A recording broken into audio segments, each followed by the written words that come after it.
Fine organic को अगर monthly के टाइम फ्रेम में समझने की कोशिश करें तो आप देख पाएंगे जब से कंपनी लिस्ट हुई है क्लियरली आपको चीज़ें यहाँ समझ में आएंगी। यानी 2019 से पहले 2018 के लेट में जब ये कंपनी मार्केट में आई थी तब से लेकर अभी तक की इसकी कैसी परफॉर्मेंस रही है, कैसे इसकी ट्रेंड रहा है, वो आपके सामने है। हम बात करें इस वक्त मंथली के टाइम फ्रेम में, यानी हर एक कैंडल 1 मंथ को रिप्रेजेंट कर रहा है। तो किस तरह की रिटर्न दिया अगर हम यहाँ समझने की कोशिश करें, इस लो को अगर हम समझने की कोशिश करें वो रफली 750 के अराउंड और जो हाई है वो है 6100 के आसपास। तो ये है इसके रीजन के रिटर्न, ह्यूमंगस रिटर्न से आप कह सकते हो पिछले 4 सालों में।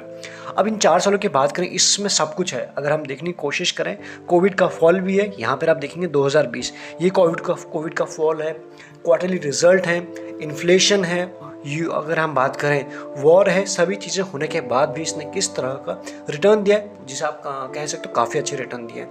यहाँ पे करेक्शन, यहाँ पे करेक्शन, एंड ये जो कैंडल बनी है ये है ऊपर से रिएक्शन किस तरह से आया क्लियरली आपको समझ में आ रहा होगा।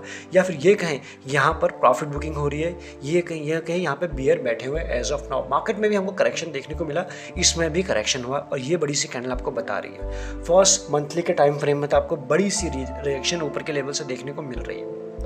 इतना हमें समझ में आया है। अब हम समझने की कोशिश करें इसी चीज़ को वीकली के टाइम फ्रेम में, तो ज़रा जूम करते हैं इसको। हर एक कैंडल वीकली का है एंड सबसे पहले ये देख लेते हैं कि ये जो ऊपर के लेवल से करेक्ट हुआ है अभी, इसने जो रीसेंट में लो लगाया है उसको अगर हम समझने की कोशिश करें रफली 29% के आसपास, या फिर ये कहें 28.5% के आसपास है करेक्ट हुआ है ऊपर के लेवल से, प्रॉफिट बुकिंग आई है। लेकिन इतनी बड़ी इसमें अभी भी हमको करेक्शन देखने को नहीं मिला है सिंस लिस्टिंग, ये इतना आपको समझ में आया। अब हम चलते हैं नेक्स्ट टॉपिक के ऊपर। जब ये शेयर ऊपर बढ़ रहा है, वीकली का टाइम फ्रेम आपके सामने लगा हुआ है, तो एक ट्रेंड के साथ चल रहा है। ट्रेंड हमने क्या किया, trend, up trend, down trend, side way, यही 3 चीज़ें चलती हैं। तो अगर हम बात करें ये stocks listing, since listing up trend में बना हुआ है तो एक ट्रेंड के साथ चल रहा है, ऊपर बढ़ रहा है। तो ये है लिस्टिंग का टाइम और उसके बाद हमने क्या किया, इनके जितने भी लोज हैं उनको मिलाया तो एक ट्रेंड लाइन बनी और ट्रेंड के हिसाब का आपको समझ में क्या आ रहा है। इवन ये कोविड का फॉल भी आप देखेंगे, एक जब उस टाइम तो बहुत ज़्यादा मार्केट में प्रेशर था, पैनिक था, फिर भी ये उसी लेवल के आसपास तक आया एंड वहीं से बाउंस बैक किया, फिर से रिटेस्ट किया इस ट्रेंड लाइन को और फिर से एक अच्छा अप मूव आया। तो कुल मिला के जब भी कोई भी टाइम फ्रेम में अगर हम देखें किसी भी शेयर को या फिर मार्केट को, इंडेक्स को, वो कोई ना कोई ट्रेंड को फॉलो कर रहा था। अगर हम उस ट्रेंड को फॉलो कर पाए, पकड़ पाए, तो शायद जो हमारी विनिंग की प्रोबेबिलिटी होती है काफ़ी ज़्यादा हो जाती है, लूजिंग की कम हो जाती है। तो इसमें भी क्या रहा, कोविड के बाद एक अप ट्रेंड आया एंड उसके बाद यहाँ पर भी आप देखेंगे ये करेक्शन आया, इसी लेवल के आसपास तक आया अगर हम देखें, और उसके बाद फिर से एज ऑफ नाउ भी वीकली के टाइम फ्रेम में ये अप ट्रेंड में ही बना हुआ है। तो हमें क्या समझ में आ रहा है अभी तक, अगर हम समझने की कोशिश करें, ऊपर से करेक्शन आया, ऊपर के लेवल से इस कैंडल में वो आया, प्रेशर आया, करेक्शन आया एंड देन अभी भी अगर इसने आपको ट्रेंड को अपने कंटिन्यू रखना है तो वापस से एक दफ़ा फिर से अपने ट्रेंड के आसपास आएगा, इस ट्रेंड लाइन के आसपास आएगा, उसके बाद ही जर्नी को कंटिन्यू कर सकता है। मंथली में हमें कुछ और समझ में आया, वीकली में हमें कुछ और समझ में आया कि किसी ट्रेंड को फॉलो कर रहा है और एज ऑफ नाउ जिस तरह से ऊपर जाता है, ट्रेंड के पास आता है, किसी भी टाइम फ्रेम में यहाँ देखें फिर यहाँ देखें, या फिर धीरे धीरे जिगजैग के फॉर्म में जाता है, जो एक अच्छी बात होती है, स्लो एंड स्टडी के फॉर्म में जाता है।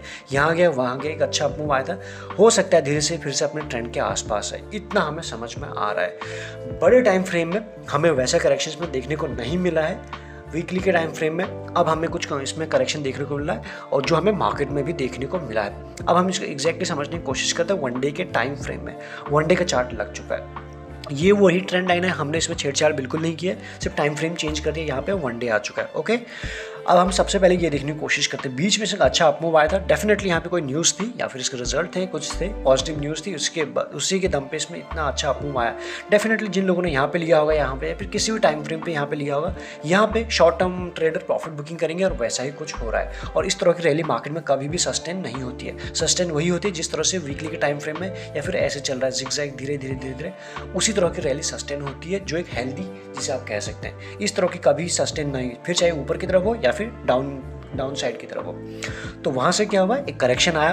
अब अगर हम देखने की कोशिश करें, हो सकता है एक बार फिर से 4000 के नियर, ये 4200 हो सकता है, 4100 हो सकता है, उन लेवल के आसपास फिर से आइए, अपने ट्रेंड को फॉलो करें अगर इसको इसी ट्रेंड में और आगे बढ़ना है, क्योंकि इसके बाद क्वार्टरली रिजल्ट भी आएंगे। ध्यान में रखिए, क्वार्टरली रिजल्ट आएंगे तो जिस तरह से रिजल्ट आएगा उसका रिएक्शन आपको मिलेगा एंड मार्केट पहले रिएक्ट करता है। अगर हम समझने की कोशिश करें, एनालिस्ट की बात करें या फिर जो स्मार्ट मनी है, उनको पहले से पता है कि केमिकल सेक्टर का ये ये कंपनी है कैसा परफॉर्म कर सकती है केमिकल सेक्टर, और उस सेक्टर में भी ये कंपनी कैसे परफॉर्म कर सकती है, उनकी जो भी एक्सपेक्टेशन होगी वो उस हिसाब से काम करेंगे। अगर एक्सपेक्टेशन इस शेयर ने मैच नहीं की तो डेफिनेटली हमें क्रैक देखने को मिलेगा, तो ऐसे में रिजल्ट भी आएंगे। तो इन लेवल के आसपास अगर ये वापस से आता है, जिसकी पॉसिबिलिटी हाई है, जिस तरह से हम देख रहे हैं जब से कंपनी लिस्ट हुई है एक ट्रेंड के साथ चल रही है और अभी भी उस ट्रेंड में बनी हुई है। सिर्फ वीकली के टाइम फ्रेम में हमको यहाँ पर पहली बार यहाँ पे बड़ी सी रिजेक्शन कैंडल बनते हुए देखने को मिली, बट ये ऐसा ही सिर्फ इसी में बन रही है, वो पूरी कंप्लीटली मार्केट में बन रही है, ग्लोबल में बन रही है, ग्लोबल लेवल पर बन रही है। इसलिए हम इसे यहाँ पर कह सकते हैं कि अभी 4000 के आसपास आता है, इन लेवल के आसपास आएगा, देन विल सी अगेन सी किस तरह का प्राइस एक्शन बन रहा है। क्या यहाँ पे जैसे हमने देखा कि आया, टच किया और सीधा हमने ले लिया, ऐसा नहीं। वहाँ पे हम देखेंगे कुछ तो प्राइस एक्शन बने, वहाँ पे कुछ ग्रीन कैंडल बन रही है या फिर सपोर्ट को, या फिर वहाँ पे बाकी इंडिकेटर सपोर्ट कर रहे हैं। ये जब हम देखेंगे देन उसके बाद ही हम यहाँ पे एक्शन ले सकते हैं। बट एज ऑफ नाउ इसमें कुछ भी ट्रेंड नहीं है। आप क्या ही ट्रेंड कहेंगे, ये ऊपर से आया है, एक सेकेंड, ये यहाँ पर बिल्कुल जिगजैग के फॉर्म में बना हुआ है, यानी इन्हीं प्रीवियस जो हाइज है, इन्हीं हाइज के आसपास इसने सपोर्ट लिया और वहाँ से थोड़ा सा बाउंस बैक, इसकी भी पॉसिबिलिटी है कि एक दफ़ा यहाँ पे आए। तो मैक्सिमम चीज़ हमने इसे कवर अप करने की कोशिश की। बाकी अगर हम MACD को भी देखें,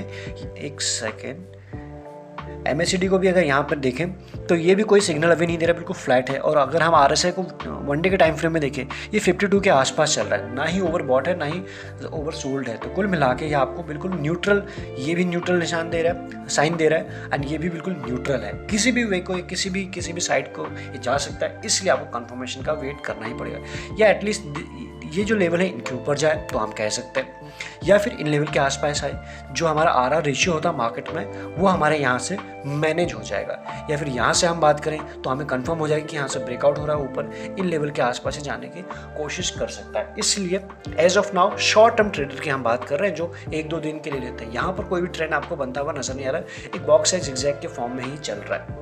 लेट्स सी किस तरह को ब्रेक डाउन या फिर ब्रेकआउट देता है।